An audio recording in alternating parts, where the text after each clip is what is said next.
Mafanikio katika huduma za mama na mtoto yanategemea uwezo wa wahudumu wa afya kutambua na kushughulikia dharura kwa haraka na kwa usahihi. Miongoni mwa dharura hatarishi zaidi ni matatizo ya mfumo wa upumuaji na kusimama kwa moyo ambayo yanaweza kutokea kwa mama mjamzito, mama aliyejifungua au mtoto mchanga.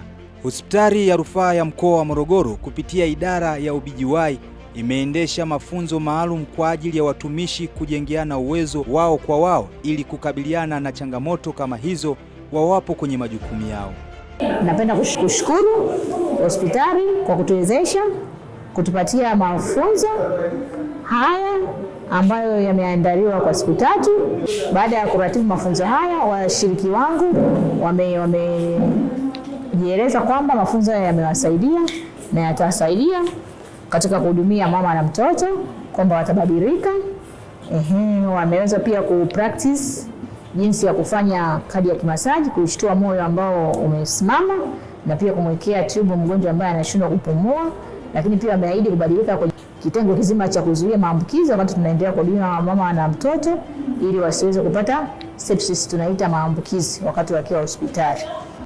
Baada ya kupatiwa mafunzo hayo ya vitendo, baadhi ya washiriki hawakusita kueleza namna yalivyowaongezea maarifa na kujiamini katika utoaji wa huduma za dharura.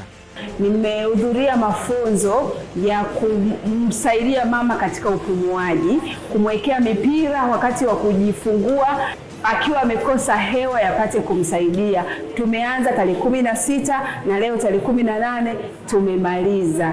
Kwa hiyo tupo kwa ajili ya kuwahudumia wateja wetu.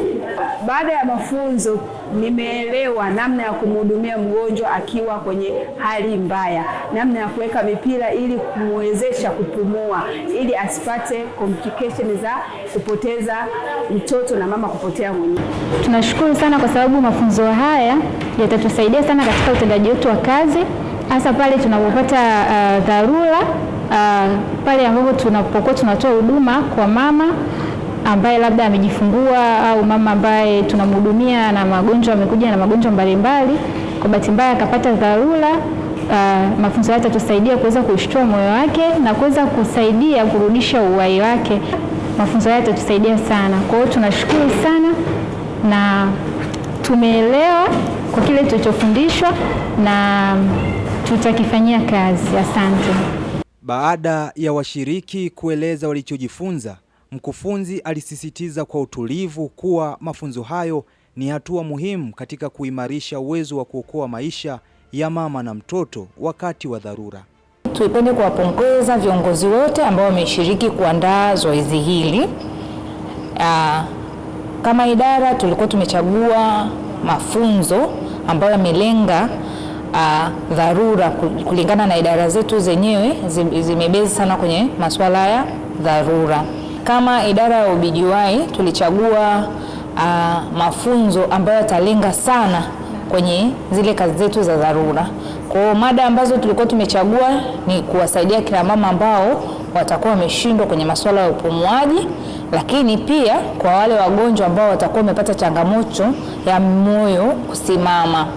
Kwa hiyo tumeona kwamba hizi ndio topic ambazo tuliona zitakuwa ni muhimu sana kulingana na idara yetu. Tunashukuru pia timu nzima za watu ambao wameshiriki kwenye mafunzo. Tumeona wameshiriki vizuri, wamejaribu kufanya vile ambavyo tulikuwa tunatarajia, na baada ya hapa tunatarajia kwamba idara yetu itakuwa inafanya vizuri kulingana na kile ambacho tumekifundisha kwenye mafunzo haya. Mafunzo hayo ni hatua muhimu ya kuimarisha utayari wa watumishi wa afya kuokoa maisha ya mama na mtoto wakati wa dharura na kuboresha huduma kwa ujumla. Kwa pamoja tunasema huduma bora ni kipaumbele chetu.